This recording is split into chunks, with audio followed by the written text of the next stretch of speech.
बनाउँदैछु यम्मी खोरस्ट। त्यसको लागि मैले हामीले चाहिँ पिठो यसरी चाल्नुपर्छ। 1 टीस्पून सल्ट एड गरेँ, 1 सुगर पाउडर माउन्टेन फुल यसरी, थोरै बेकिङ सोडा। अब यो ड्राई इन्ग्रेडियन्टलाई मैले यसरी मिक्स गरेँ राम्रोसँग चाहिँ। यसमा चाहिँ मैले 4वटा एग राखेको छु। यसमा 700 ग्राम पिठो छ अनि त्यसमा मैले मिल्क र पानी मिक्स गरेर यति राखेँ 500 ml। अब यसलाई राम्रोसँग मिसाउँछु। यसरी मिक्स गर्नेलाई हामी चाहिँ डोलाई जति राम्रोसँग मिक्स गर्यो त्यति राम्रो हुन्छ हामी बनाउन लागेको प्रोडक्ट चाहिँ। अनि चाहिँ यसलाई यसरी मिक्सेको 5 मिनट जति चाहिँ यसलाई यसरी मिक्स गरेको नि यो आफै हातबाट हटेर जान्छ। अहिले चाहिँ यस्तो भइरहेछ, यो यस्तो स्टिकी छ, अलिपछि चाहिँ हुँदैन यो।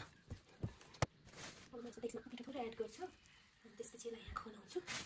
हेर्दै जानु होला। यसरी एकदमै येल्लो भएको छ किनभने मैले यहाँ 4 एग्स राखेको छु, त्यही भएर एकदमै मिठो हुन्छ। अब चाहिँ हामी मजाले मार्छौँ यसरी। मिहिनेत गर्नुपर्छ साथीहरू मिठो मिठो पकाउनलाई। अनि चाहिँ डोलाई एकदमै धेरै मार्नुपर्छ साथीहरू। यस्तो भइसक्यो आफै यसरी छुट्टिँदै आउँछ कि त्यहाँदेखि यस्तो दामी डो हुँदैछ। अझ चाहिँ सब्सक्राइब गर्दै गर्नु होला साथीहरू नयाँ नयाँ भिडियोको लागि।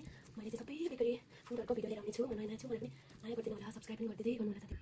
फाइनली डो चाहिँ रेडी भयो साथीहरू। यस्तो हुन्छ। अब यो बोलमा राखेर हामीलाई 1 आवर जति रेस्ट गराउनुपर्छ। माथिबाट टाउले छोपिनुहुन्छ, ऱ्याप गरिनुहुन्छ। यसरी चाहिँ हामी 1 आवर जति रेस्ट गरायौँ भने झनै मिठो हुन्छ। हामीले डोलाई 1 आवर रेस्ट पनि गरायौँ। डो चाहिँ रेडी भइसक्यो। एकदमै राम्रो डो रेडी भएको छ साथीहरू। अब बनाउनु है त। यसमा फर्स्टमा हल्का पिठो यसरी राखौँ।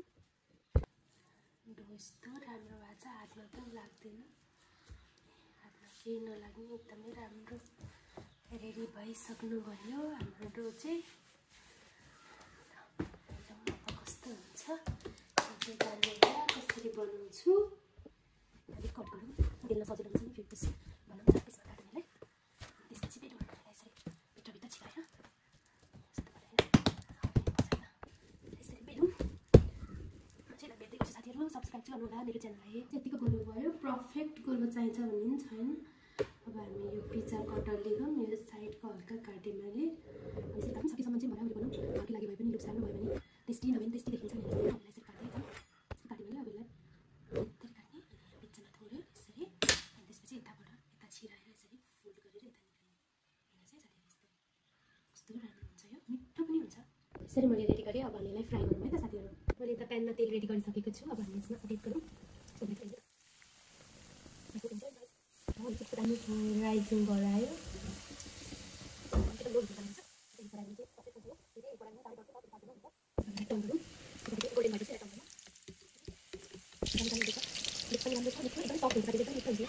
अब हामीलाई निकाल्छौँ। एकदमै कस्तो एकदम ओइली पनि हुँदैन, एकदमै राम्रो सुक्खा ड्राई टाइपको भएको छ साथीहरू।